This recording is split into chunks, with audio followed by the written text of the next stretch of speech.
budget allocation of 12 billion shillings. And our whole region has 60 million shillings, Mr. Speaker.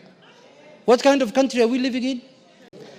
And the tradition that we had set right from the 11th Parliament, when the new constitution came into being, is that money would be set aside for public participation, and over a period of 4 years, we would cover all counties in the country. And it is sad that some counties like Vihiga and the other 10 counties that were slated for benefit of this money now lose out because of what is otherwise bad manners by ourselves, those who sat in the Budget and Appropriations Committee. And I say this, Speaker, because we have now reconstituted a new Budget and Appropriations Committee. Hello Kenyans and world at large. Good morning, good afternoon, good evening. Wherever you're watching me from, welcome to another political analysis where Ndindi Nyoro is apparently supposed to be impeached by the government of President William Ruto. I have some points that I want us to look into, of which I believe it is the bottom line as to why Ndindi Nyoro should be impeached as the Appropriations Committee chair. Now, the first point here that actually we have to notice is, number one, the selective targeting of Ndindi Nyoro. Ndindi Nyoro has consistently been one of the most vocal and independent-minded legislator within the ruling coalition. Despite his constituency receiving relatively meager budget allocations, he has managed to drive meaningful development projects. Conversely, MPs like Junet Mohammed, who enjoy large budgetary allocations for smaller populations, have little to show in terms of development. The impeachment effort is designed to punish Nyoro for his growing influence, grassroots mobilization, and independent approach to governance, which threatens the monopoly of power within Ruto's inner circle. Number two to note, internal power struggle within Kenya Kwanza. The motion against Nyoro is a reflection of internal power wrangles within the Kenya Kwanza government. Kimani Ichung'wah, who has aligned himself closely with the executive, sees Nyoro as a potential threat to dominance within Mount Kenya politics. The Ruto administration has demonstrated a pattern of sidelining leaders who do not toe the government's line, and this impeachment motion is another attempt to neutralize potential future competitors. Number three, control over national resources and budgetary process. As chair of the Appropriations Committee, Ndindi Nyoro holds a powerful position in determining how the country's budget is allocated. His impeachment is a strategic move to place the control of national budget in the hands of Ruto loyalists who will rubber stamp the government's financial agenda without scrutiny. This move would ensure unchecked financial control, opening the door for misappropriation and patronage politics. Number four, the role of political blackmail and intimidation. The Ruto government has continuously employed tactics of intimidation and blackmail to silence dissenting voices.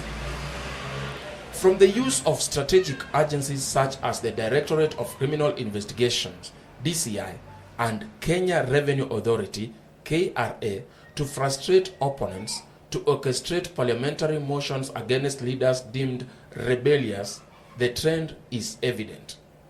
Nyoro's removal is a continuation of these tactics aimed to forcing him into submission or completely sidelining him. Junet Mohammed's opportunistic role.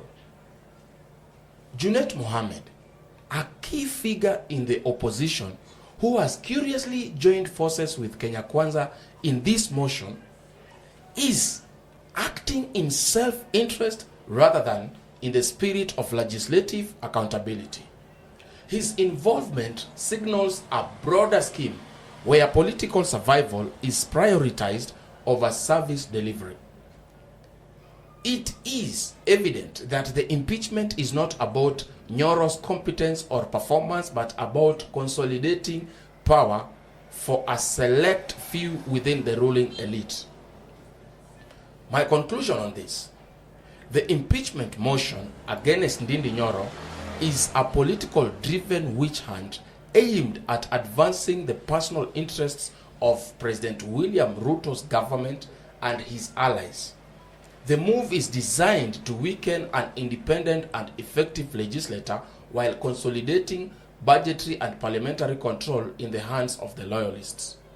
The targeted attack on Nyoro is a clear indication of the toxic nature of Kenya's political landscape, where merit and service delivery are sacrificed at the altar of political expediency.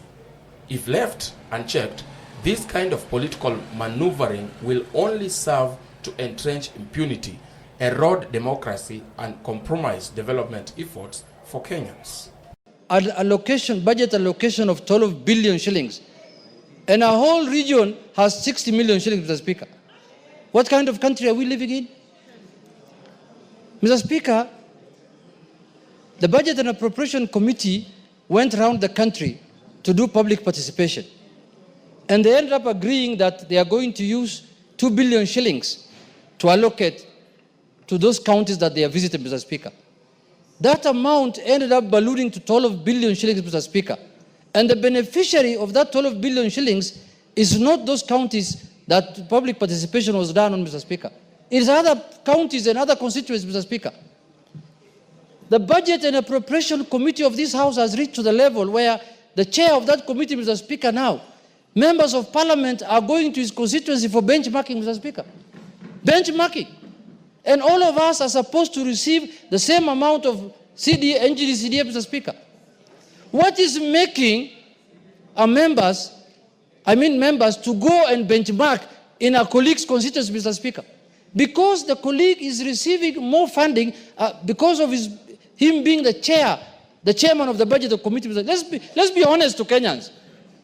Let's tell Kenyans the truth, that he was sitting in an advantageous position of chairing that powerful committee of the House, which you could do skewed allocation of resources to his constituency, Mr. Speaker.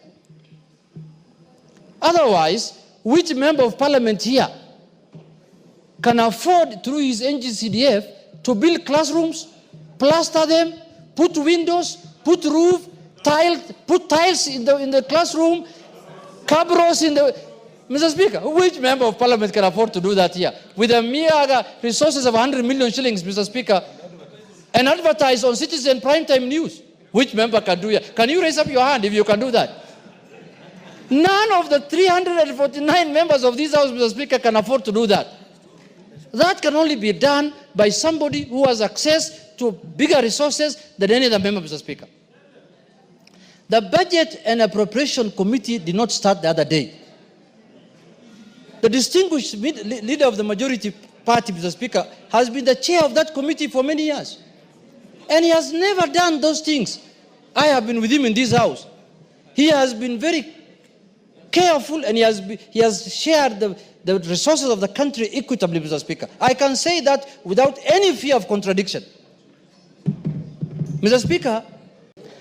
And the tradition that we had set right from the 11th Parliament, when the new constitution came into being, is that money would be set aside for public participation, and over a period of 4 years, we would cover all counties in the country. And it is sad that some counties like Vihiga and the other 10 counties that were slated for benefit of this money is now lose out because of what is otherwise bad manners by ourselves, those who sat in the Budget and Appropriations Committee. And I say this, Speaker, because we have now reconstituted a new Budget and Appropriations Committee. Let me be on record, it will not be business as usual. This House will not sit back and allow members who sit in the Budget and Appropriations Committee to use the position they hold in that committee to appropriate money to only their constituencies at the expense of other Kenyans. Because All these 349 members come here to represent people. They come here to seek and lobby for resources to go back to their people. That is why the people of Vihiga are crying today. It is sad that you would find in a county that was to benefit from public participation, a national polytechnic in a county that was slated to benefit for public participation, getting a meager 10 million shillings, whereas in another county where a member in the Budget and Appropriations Committee sits in, a national polytechnic gets 250 million shillings. It is immoral, it is unethical, and very unprofessional of us who sit in those committees. And I say it will not be business as usual, because we have agreed as the House leadership, both in the majority and the minority party, that those who get the opportunity to sit in whichever committee you sit in that committee to ensure that there is equitable allocation and share of resources across the country. And we will make sure that that happens.